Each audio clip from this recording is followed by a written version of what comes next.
नमस्कार मित्रों, मैं ऋषभ द्विवेदी आप सभी का स्वागत करता हूं। आज हम बात करने वाले हैं राशि चक्र की तीसरी राशि यानी कि मिथुन राशि की।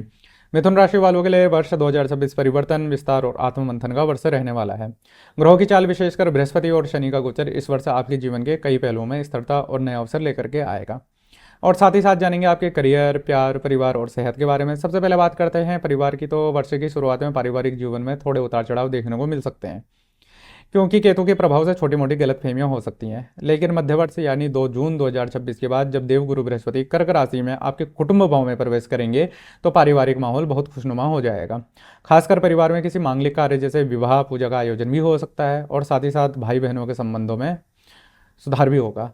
बात करें स्वास्थ्य की, तो स्वास्थ्य के लिहाजे से यह साल मिला जुला रहेगा। वर्ष की शुरुआत में आपको अपनी ऊर्जा के स्तर में गिरावट महसूस हो सकती है और नसों से संबंधित या विटामिन B12 और D3 और पेट से जुड़ी संबंधित समस्याएं भी उत्पन्न हो सकती हैं। और साथ ही साथ आपकी जीवन शैली में अनुशासित होने के योग बन रहे हैं, इसलिए योग और ध्यान को अपनी दिनचर्या में जरूर शामिल करें।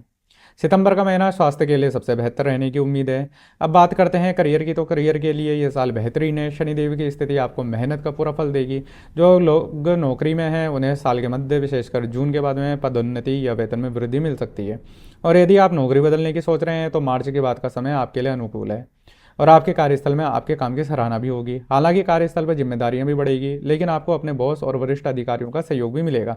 व्यापारियों के लिए साल का दूसरा भाग ज़्यादा लाभदायक होगा। फरवरी और अगस्त के महीने मुनाफे के लिए अच्छे रह सकते हैं और पार्टनरशिप में किए गए कार्यों में भी लाभ होगा। लेकिन कोई भी पेपर वर्क करते वक्त दस्तावेजों को ध्यान से पढ़ना होगा। आर्थिक रूप से 2026 मजबूत रहेगा। साथ ही साथ जून से अक्टूबर के बीच धन का आगमन भी अच्छा होगा और आप धन की बचत भी अच्छी कर पाएंगे। और संपत्ति या जमीन खरीदने के भी योग बन रहे हैं। किसी किए हुए पुराने निवेश से भी आपको लाभ मिल सकता है।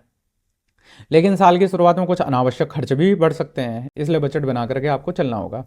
बात करें लव लाइफ की, तो प्रेम संबंधों में परिपक्वता आएगी। आप अपने पार्टनर के साथ में भविष्य की योजनाएं बनाएंगे और जो लोग अविवाहित हैं उनके लिए जून के बाद विवाह के प्रबल योग बन रहे हैं। हालांकि साल के अंत में रिश्तों में थोड़ी गलतफहमी हो सकती है, इसलिए कम्युनिकेशन को अपना स्पष्ट रखें। वैवाहिक जीवन में साल की शुरुआत थोड़ी धीमी हो सकती है, लेकिन धीरे धीरे अपनी समझ बढ़ेगी और जीवन साथी के साथ धार्मिक या लंबी यात्रा पर जाने का मौका मिल सकता है। और ससुराल पक्ष से भी अच्छे संबंध रहेंगे और उनका सहयोग भी मिलेगा। जो दंपत्ति संतान प्राप्ति की योजना बना रहे हैं उनके लिए जून के बाद का समय बेहद शुभ रहने वाला है और बच्चों की पढ़ाई और करियर में उन्नति देखकर आपका मन भी प्रसन्न रहेगा और वे आपकी उम्मीदों पर भी खड़ा उतरेंगे। अब बात कही जाए कि विद्यार्थियों की, तो विद्यार्थियों के लिए यह साल शानदार है और पढ़ाई में एकाग्रता भी बढ़ेगी, जिससे कि प्रतियोगी परीक्षाओं की तैयारी कर रहे छात्रों को मार्च और सितंबर के महीने में सकारात्मक परिणाम भी मिल सकते हैं। विदेश जाकर पढ़ने वाले जो छात्र इच्छुक हैं उन छात्रों को इस वर्ष सफलता मिल सकती है। अगर संक्षेप में कहा जाए तो मिथुन राशि के लिए 2026 एक सकारात्मक वर्ष है। साल का पहला भाग भले ही धैर्य की मांग करेगा, लेकिन दूसरा भाग यानी जून के बाद करियर, धन और परिवार के मामले में बहुत सुखद परिणाम देगा। तो ये तो था मिथुन राशि वालों का 2026 नए साल का राशिफल। मिलते हैं अपनी अगली वीडियो में, जिससे जानेंगे कि कर्क राशि वालों का 2026 नए साल के राशिफल के बारे में। जय माता की।